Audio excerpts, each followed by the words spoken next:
의도가 좋다고 해도라는 제목으로 하나님 말씀 전하도록 하겠습니다.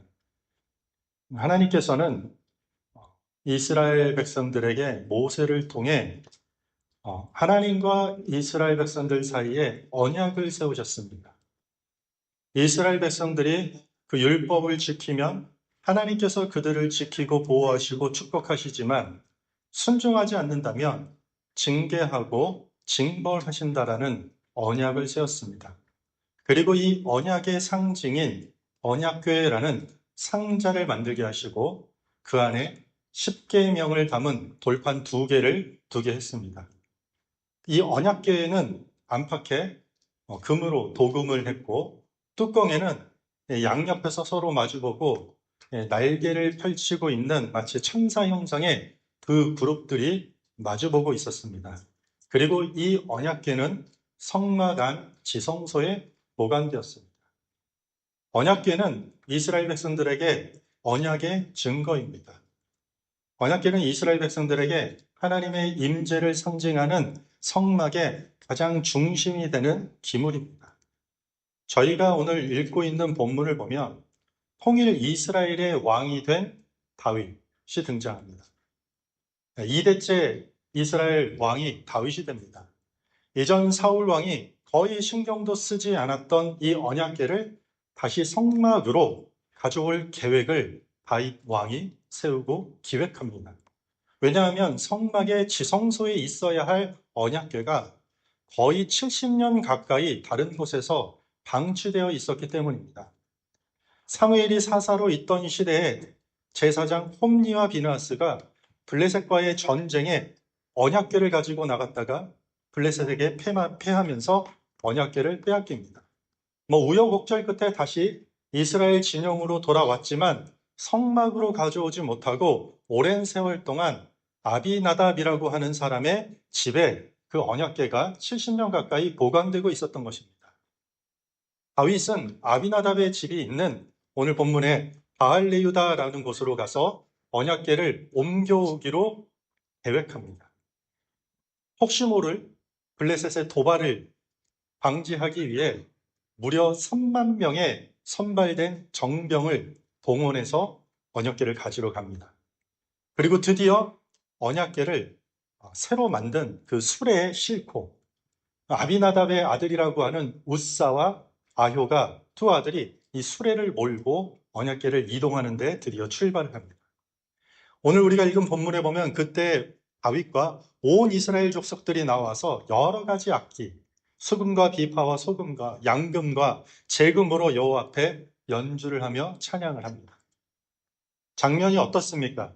70년 동안 이스라엘 백성들에게 무관심된 자리에 있었던 그 방치되었던 그 언약궤를 다윗 왕이 그리고 그 왕이 선발한 무려 3만 명이 함께 가서 다시 가지고 나오는 행렬입니다. 그리고 온 이스라엘 족속들이 나와서 수많은 악기와 연주가 동원되고 그 찬양이 온 도시에 울려 퍼지고 있는 것입니다. 성막에 다시 하나님의 언약궤가 안치될 생각에 엄청난 감동과 그리고 축복의 기대와 소망이 이스라엘 백성들 가운데 가득했을 것입니다. 그렇게 이동하던 중 나곤의 타작마당이라는 곳에서 언약궤를 실은 수레를 끌고 있는 소가 갑자기 뜁니다. 일반적으로 타작마당이라는 것은 바람이 많이 부는 비교적 지역이 높은 지대였는지 평지가 아닌 언덕 길을 지나고 있었던 이유였던 것 같습니다. 소가 비틀거리면서 그 수레에 싣고 있던 언약궤가 움직이면서 흔들리게 됩니다. 그러자 그 수레를 몰고 있는 아비나답의 아들 우사가 손으로 언약궤를 붙잡습니다. 이 수레를 끌고 있는 소들이 비틀거려서 언약궤가 떨어뜨릴 뻔했기 때문에 우사가 그것을 붙잡습니다. 그런데 그 순간 정말 예상치 못한 사건이 발생합니다. 7절과 8절입니다. 다시 한번 여러분들이 한번 읽겠습니다. 화면을 보시고 시작.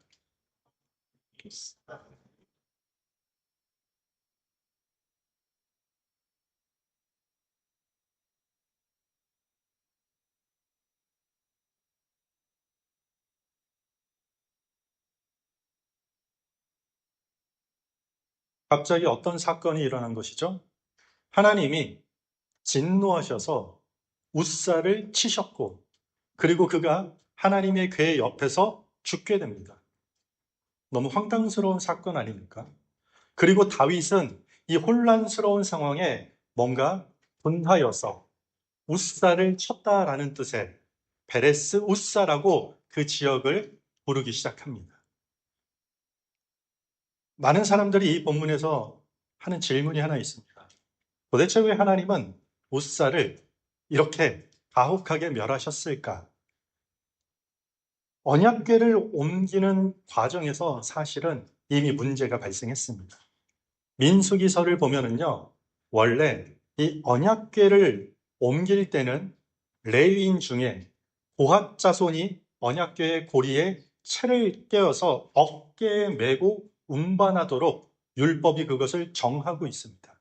그게 어떻게 옮기든지 되는 것이 아니라 하나님께서 옮기는 방식에 대해서 정확하게 명령하셨습니다. 심지어 언약궤를 매도록 지정된 레위 지파인 고핫 자손도 그 성물에, 그러니까 그 언약궤에 아무데나 손을 대지 말라라고 했습니다. 그렇지 않으면 죽을 것이라고 분명히 민수기서 3장, 4장에 가르치고 있었습니다. 문제는 바로 이것이었습니다. 이 규정을 무시하고 다윗은 언약궤를 레위 지파들이 어깨에 매지 않고 수레에 실어 옮겼고, 그리고 웃사는 언약궤가 떨어질까 하는 우려스러운 마음에 움켜 붙잡았기 때문에 하나님의 율법에 의한 징노를 받게 된 것입니다. 물론 그럼에도 불구하고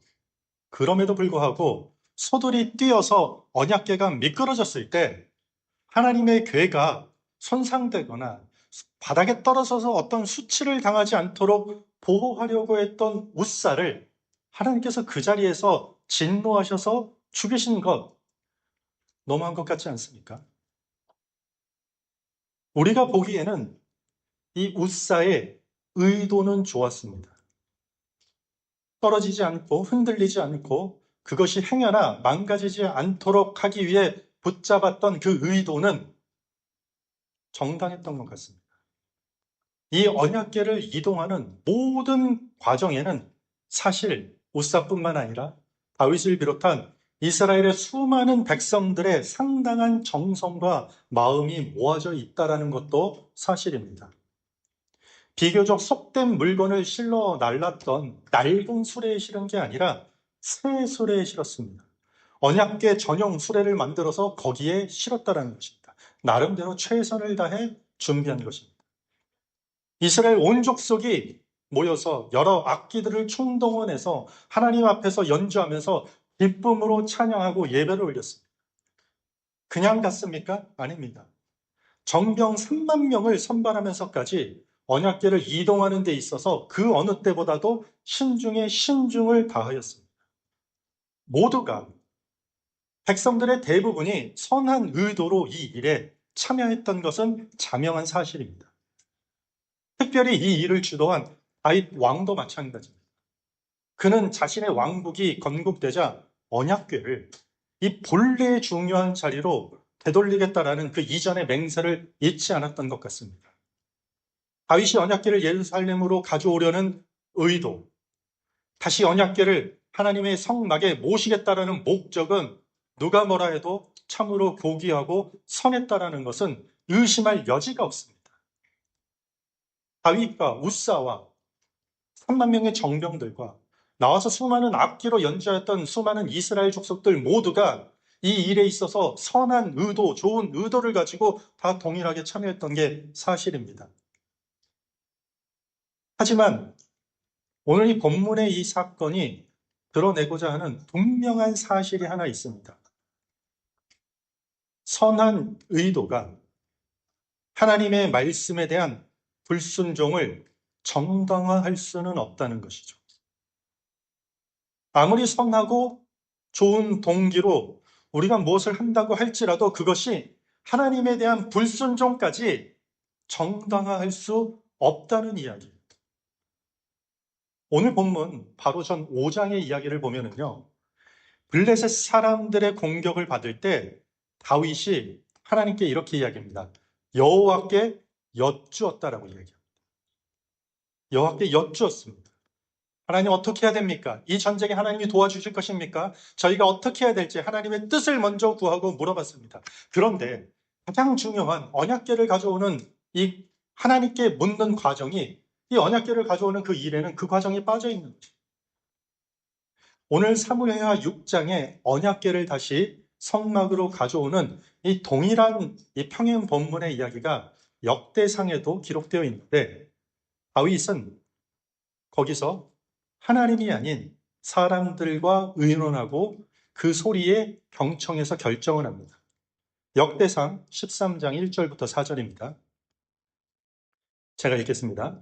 다윗이 천부장과 백부장 곧 모든 지휘관과 더불어 의논하고 다윗이 이스라엘의 온 회중에게 이르되 만일 너희가 좋게 여기고 또 우리의 하나님 여호와께로 말미암았으면 우리가 이스라엘 온 땅에 남아있는 우리 형제와 또 초원이 딸린 성읍에 사는 제사장과 레위 사람에게 전령을 보내 그들을 우리에게로 모이게 하고 우리가 우리 하나님의 궤를 우리에게 옮겨오자. 사울 때에는 우리가 궤 앞에서 묻지 아니하였느냐 하매, 4절에 뭐라고요? 묻 백성의 눈이 이 일을 좋게 여김으로 온 회중이 그대로 행하겠다 한지라. 언약궤를 옮기는 방법에 대해서는 정확히 말하면 이 모든 사람들과 상의할 필요가 있다 없다? 없습니다. 그런데 뭇 백성의 눈이 이 일을 좋게 여김으로 온 회중이 그대로 행하는 게 좋은 것 같습니다라고 하니 이 사건이 진행되었던 것입니다. 동료들과 상의하는 것이 하나님께 순종하는 것을 대신할 수 없습니다. 하나님께서는 언약궤 옮기는 방법에 대해서 이미 오래전부터 명확하게 자세한 지시를 주셨습니다. 하지만 다윗은 자신의 생각이나 다른 사람들의 의견을 따르는 잘못된 방식으로 일한 것입니다. 하나님의 방법보다 더 나은 나만의 아이디어가 있다고 하고 새 수레에 실겠다고 결정했던 것입니다. 우리가 하나님을 섬길 때 합당한 목적과 올바른 정신을 갖는 것만으로는 충분하지 않다라는 경고의 메시지입니다. 하나님의 일은요, 하나님의 방법대로 행해져야 됩니다. 날 같든 새 것이든 수레에 실어서는 절대로 안 되는 일이었던 것입니다. 여러분, 우리가 올바른 목적을 추구한다고 해서 어떤 수단과 방법을 상관없이 다 사용해도 괜찮습니까?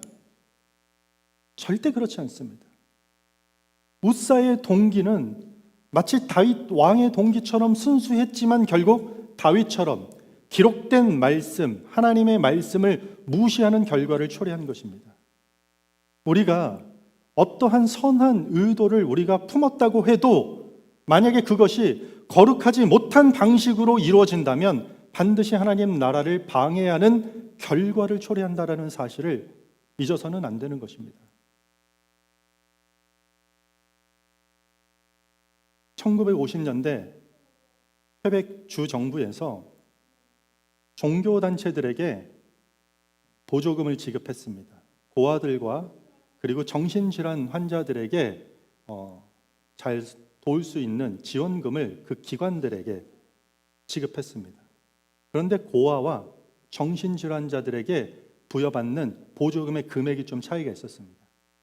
정신질환자의 경우 고아보다 2배를 더 많이 받게 되었습니다. 그 결과 어떤 일이 발생한 줄 아십니까? 수천 명의 고아들이 정신질환 판단을, 허위 진단을 얻게 됩니다.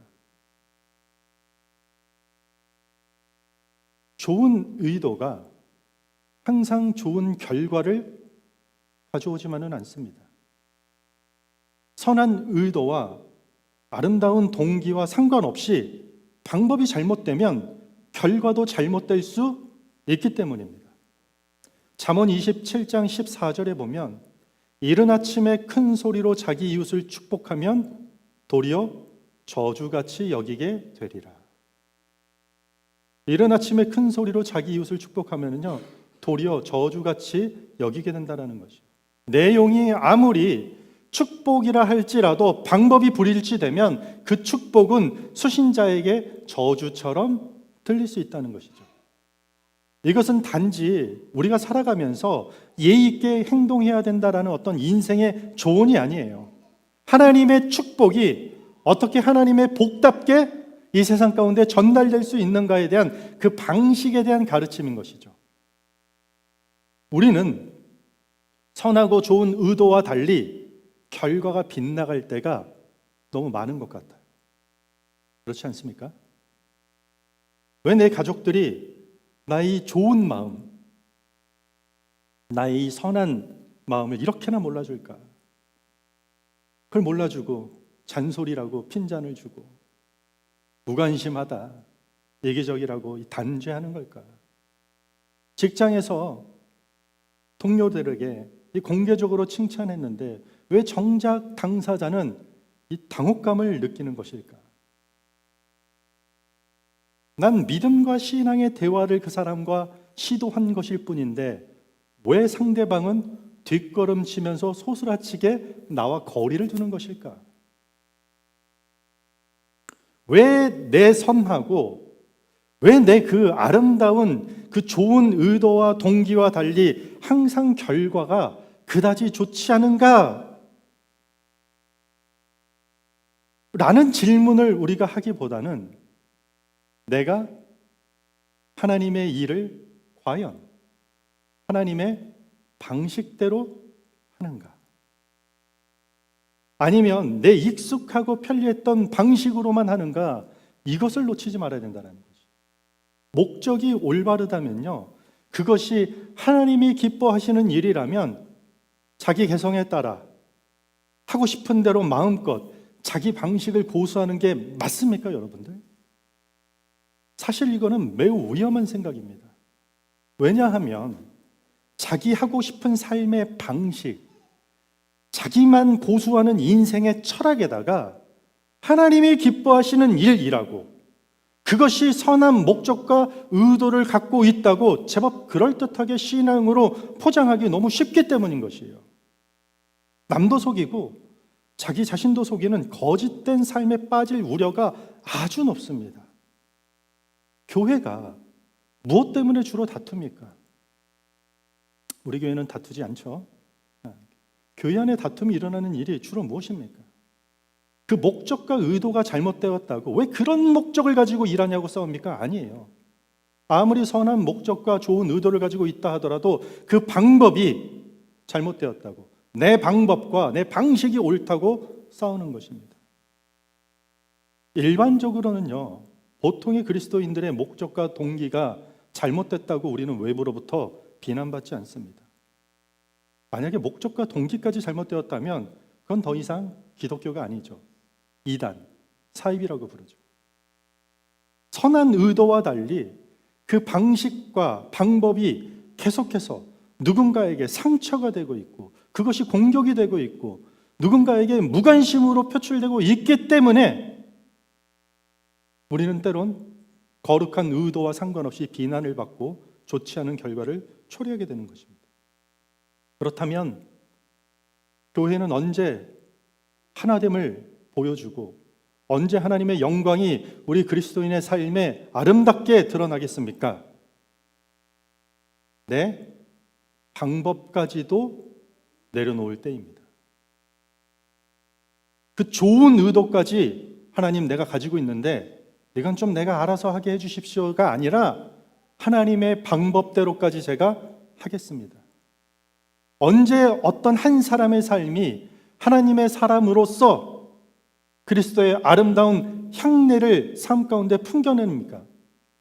하나님의 사랑을 전하라는 그 선하고 아름다운 목적을 내가 이루기 위해서라면 자기 방식, 자기 고집, 할 수 있고 하고 싶은 것을 포기할 때 아닙니까?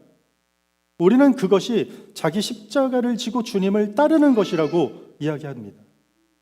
자기 애, 자기 연민, 자아, 도취, 자존감, 셀프로 자기로 시작하는 게 너무 많아요. 이런 자기만의 삶의 방식을 다 십자가에 매달고 주님을 따르는 것입니다.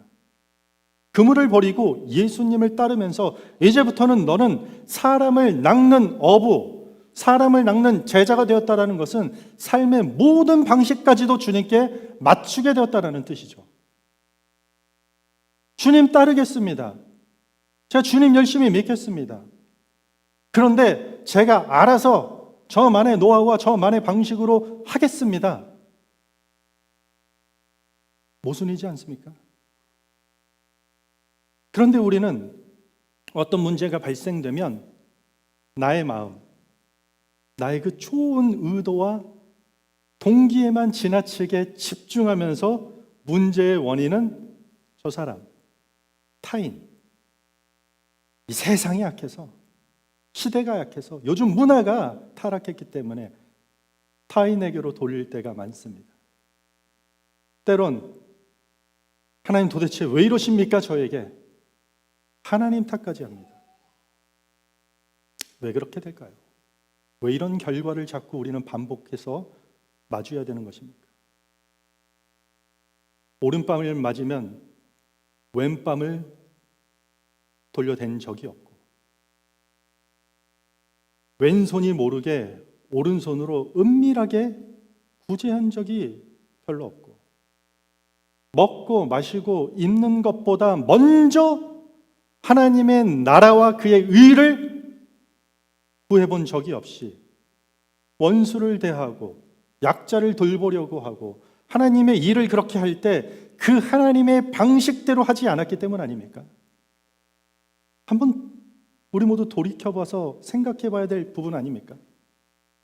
전혀 하나님의 방식으로 희생하고 전혀 하나님의 방식으로 섬기고 봉사하지도 않으면서 그저 내가 좋아하는 방법과 내가 오랜 세월 동안 나에게 붙어있는 그 익숙한 방식이 마치 하나님도 기뻐하실 것이라면서 자유롭게 결정하고 행동하고 그 좋은 동기와 의도라고 외치면서 살아간다면 그것은 불순종이라는 것입니다. 삶의 방식을 하나님께 끝까지 맞추지 않겠다라는 불순종이 되는 것입니다. 의도가 아무리 좋아도 하나님의 방식을 거스르면 결과는 절대 아름다울 수가 없습니다. 제임스 패커라는 신학자는 자신의 책 하나님을 아는 지식이라는 그 책에서 다음과 같은 경고를 남겼습니다. 나쁜 신학은 나쁜 영성을 낳는다. 나쁜 신학은 나쁜 영성을 낳는다. 성경의 의도가 얼마나 거룩하고 은혜롭고 가치 있고 좋습니까?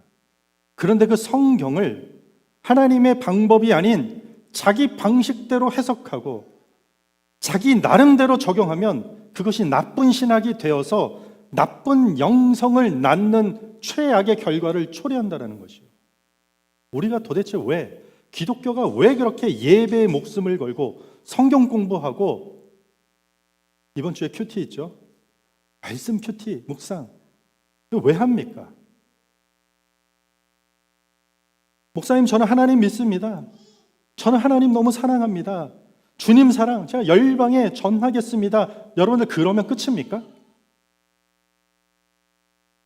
성경을 자의대로 해석하고 성경의 원리와 전혀 다른 방식대로 삶을 살아가고 있는데 이제 그 사명, 저만의 방식대로 주님 제가 하겠습니다. 이러면 되냐라는 것이요.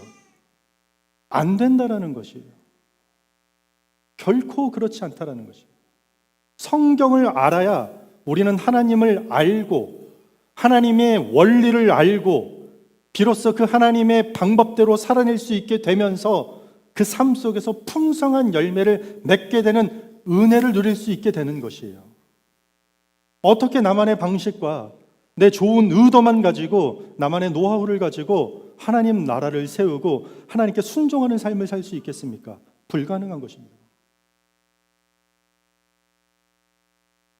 그리스도인은 좋은 의도만 가지고 자기 하고 싶은 대로 사는 것이 아니라 하나님이 알려주시고 명하신 삶의 원리와 그분의 거룩한 삶의 방법으로 살아가는 자들입니다. 이스라엘 백성들이 광야 40년 동안 그 훈련을 한 것이에요. 예수님의 12 제자들이 공생의 3년 동안 그 트레이닝을 받은 것이에요.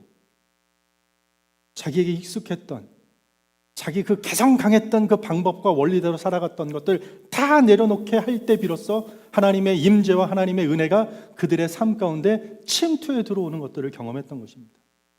여러분들 하나님 앞에 은혜 받은 적 있습니까? 가만히 생각해 보세요. 언제 하나님의 은혜가 우리 삶 가운데 들어오고 나의 마음 가운데, 나의 생각 가운데 언제 들어왔습니까?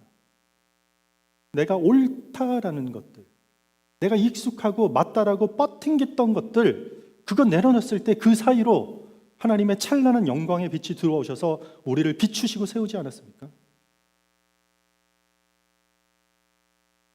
자유롭게 자기 하고 싶은 것이 마치 미덕이 된 시대라 할지라도 온 세상을 창조하시고 이 땅의 역사를 주관하시는 그 하나님의 방법, 그 하나님의 원리를 무시하며 불순종하지 않길 바랍니다. 다윗은 언약궤를 소가 끄는 수레로 옮겼습니다. 우사는 만지지 말라 한 그 언약궤를 붙잡았습니다. 이것은 결코 사소한 문제가 아니었습니다. 지금까지 하나님께서 가르쳤던 모든 것이 뒤바뀌고 가장 거룩하고 신성해야 했던 하나님과의 언약이 갑자기 하찮아지고 하나님과의 언약이 갑자기 너무 평범해지고 하나님과의 그 언약이 너무 진부하며 세속적인 것으로 전락한 심각한 영적 결과를 초래했기 때문입니다. 그날 다윗은 그 순간 언약궤가 너무 두려웠던 것입니다. 오늘 본문을 보면 다윗이 두려웠다고 합니다. 그래서 이것을 어떻게 가져갈지 몰라서 일단 가드 사람 에베드돔의 집으로 메고 가서 그 집에서 석 달간 언약궤를 보관합니다. 다윗은 순간 그 두려움 앞에 회개가 아닌 회피를 선택합니다. 우리는 하나님에 대한 두려움이 회개로 이어져야지 회피로 이어져서는 안 됩니다. 그런데 하나님께서 언약궤를 보관한 에베데돔의 온 집에 무엇을 주셨다고요? 오늘 성경에 복을 주셨다는 것입니다. 사람들이 다윗 왕에게 쫓아와서 이 소식을 전합니다. 이게 우리가 오늘 다루고 있는 본문 다음에 일어나는 일입니다. 그 소식을 듣고 다윗이 깨닫습니다. 아, 언약궤가 문제가 아니었구나.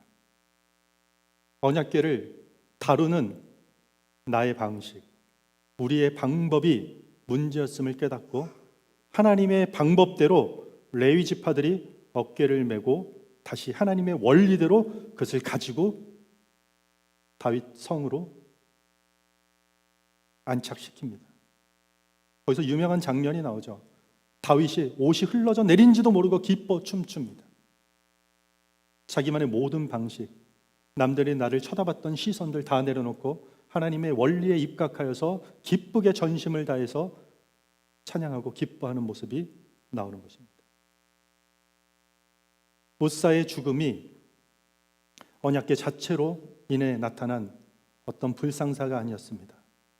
언약궤를 다루는 사람들과 그 방식이 문제였던 것입니다. 우리는 자칫 우리가 잘못된 방식으로 뭔가를 해놓고 마치 언약궤가 우리에게 고통과 어려움을 주는 것처럼 어느 날 우리는 회피하고 원망할 때가 있습니다. 그런데 성경이 뭐라고 합니까? 언약궤가 아니라 언약궤를 다루는 우리의 방식에 문제가 있다고 알려주고 있습니다. 그것은 비단 의도가 아무리 좋다고 해도 하나님께 묻지 않고 하나님이 지시하신, 알려주신 그 하나님의 방법과 달랐기 때문입니다. 아무리 최선을 다한다 하더라도 내 방식대로 한다면 하나님은 기뻐하지 않습니다. 아무리 선한 동기로 우리가 그것을 행했다 하더라도 하나님께서 절대 하지 말라라는 그 방식대로 행해서는 우리는 안 될 것입니다. 하나님의 일은 하나님의 방식대로 해야 됩니다. 하나님의 규칙대로 하나님의 일을 이루어 나가는 것입니다. 우리는 그리스도인입니다. 그리스도를 따르고 그리스도를 닮아가는 자들입니다.